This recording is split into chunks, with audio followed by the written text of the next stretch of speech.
Bonjour, cette vidéo est la première d'une série de mini-conférences sur les mandalas que je vais vous proposer au cours des prochaines semaines. Je suis Armelle Troyon, conseillère en développement personnel et créatrice de nombreux livres sur les mandalas, mandalas pour lâcher prise, pour méditer, mandalas des petits bonheurs, des mandalas pour les enfants, des mandalas pour les apprentissages. Et aujourd'hui, j'avais envie de définir avec vous ce qu'est réellement un mandala. Un mandala, c'est un dessin organisé autour d'un centre qui doit être bien marqué. Ce dessin a aussi une périphérie. Elle peut être ronde, la plupart du temps, c'est le cas, mais elle peut aussi être rectangulaire, en forme de losange ou fantaisie. Le centre est important, car le mandala, en fait, représente la cellule humaine. La cellule avec son noyau. Dans ce noyau, il y a notre ADN, toutes nos mémoires, y compris les mémoires transgénérationnelles, en fait tout ce qui nous constitue. Quand nous sommes dans un mandala, nous allons être en permanence en contact avec ce centre. Il est donc important que l'œil puisse le repérer immédiatement et que ce centre ne soit pas trop grand. D'ailleurs, si vous allez dans une église et vous regardez la rosace, votre œil va se poser au centre de cette rosace et vous allez voir tout le dessin sans bouger l'œil. Si au contraire vous regardez des vitraux verticaux, il y a plusieurs motifs et votre œil va se déplacer en permanence de haut en bas et de gauche à droite.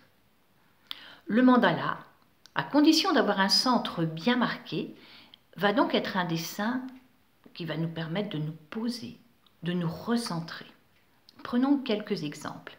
La plupart des mandalas que l'on trouve, surtout pour les enfants, ont des motifs importants au centre. Un animal, un motif que les enfants aiment comme un bateau. Et en fait, le centre n'est pas assez marqué. L'œil ne sait pas où se poser. Regardez ce mandala avec un arbre. En fait, l'arbre est trop grand. Est-ce que le centre est au milieu du tronc? Où l'œil a-t-il envie de se poser? Il cherche, regarde les branches, le tronc, mais ne sait pas exactement où est le centre. Au contraire, celui-ci, le centre se repère immédiatement. Donc, un bon mandala va déjà être un mandala qui a un centre bien marqué. Ensuite, ce mandala doit être dessiné à la main. Pourquoi? Dans la nature, si vous prenez un champ de marguerites par exemple, avec 10 000 marguerites, aucune ne sera identique. Or, si vous dessinez un mandala avec un logiciel de dessin, comme la plupart des livres à l'heure actuelle, tout va être parfait. Des fleurs, par exemple, s'il y a une vingtaine de fleurs dans ce mandala, vont être absolument identiques. Or, cela n'existe pas dans la nature, c'est contre nature. Ce mandala parfait va faire penser qu'il faut qu'il soit colorié parfaitement, que la perfection est de ce monde. Sur les milliards d'êtres humains qui peuplent la planète, pas un n'est identique. Rien ne peut être absolument parfait. Donc un mandala dessiné avec un logiciel de dessin est un mandala contre nature. Alors choisissez des mandalas dessinés à la main. Si vous regardez dans les monuments anciens, dans les églises, toutes les décorations qui ont été sculptées, qui ont été peintes, qui vous semblent magnifiques et parfaites, regardez-les de près. Vous verrez qu'il y a plein de petits détails qui sont complètement différents, que les proportions ne sont pas parfaites, ne sont pas respectées. C'est justement qui va faire la beauté de cette œuvre. C'est cette imperfection qui fait que l'artiste est un être humain.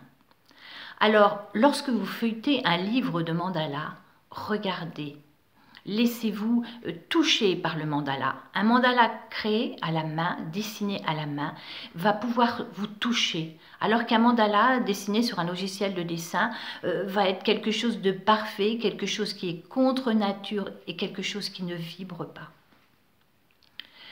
Ensuite, je vais vous parler de la périphérie de ce mandala. La périphérie est importante, car la périphérie représente la membrane de la cellule. Et en fait, la membrane de la cellule protège le noyau. Elle va empêcher les intrus de pénétrer dans le cytoplasme et d'aller jusqu'au noyau. La périphérie représente donc la sécurité. D'ailleurs, autrefois, les anciens ne s'y étaient pas trompés. Regardez la plupart des villages qui restent en Ardèche, par exemple. Vous avez le centre du village, avec souvent le lieu spirituel, mais aussi la place du village, où les anciens viennent se reposer, où on peut venir chercher un conseil, où on peut venir chercher de l'aide, où on se retrouve entre villageois. Et autour du village, vous avez un mur d'enceinte. Le soir, on fermait les portes et on était en sécurité. Cette forme de mandala est une forme universelle. Si vous coupez une orange, vous coupez une banane, vous coupez un poireau, vous prenez une tranche de n'importe quel fruit, n'importe quel légume, vous verrez un mandala. Souvent, par exemple, dans une orange, les pépins sont regroupés au centre. Autour, la périphérie, c'est la peau qui protège le fruit. C'est de même avec, par exemple, un tronc d'arbre. Coupez un tronc d'arbre, vous verrez un mandala. Au centre passe la sève, autour, c'est l'écorce qui protège l'arbre. Les fleurs sont des mandalas. Vous coupez un oursin, vous verrez un mandala. C'est aussi, par exemple, une molécule d'eau. Et en fait, si l'on réfléchit bien, nous sommes constitués de mandalas, molécules d'eau, cellules humaines. C'est pour ça que les enfants rentrent tout de suite en résonance avec ces dessins. Alors je vais vous inviter, lorsque vous allez choisir des mandalas, déjà à regarder s'ils sont dessinés à la main ou non, et à feuilleter, à vous laisser toucher par ces mandalas. Vous trouverez sur mon site Planète Mandala toute une collection de mandalas dessinés à la main, dont certains sont même imprimés sur papier recyclé. Je vous dis à bientôt dans la prochaine vidéo.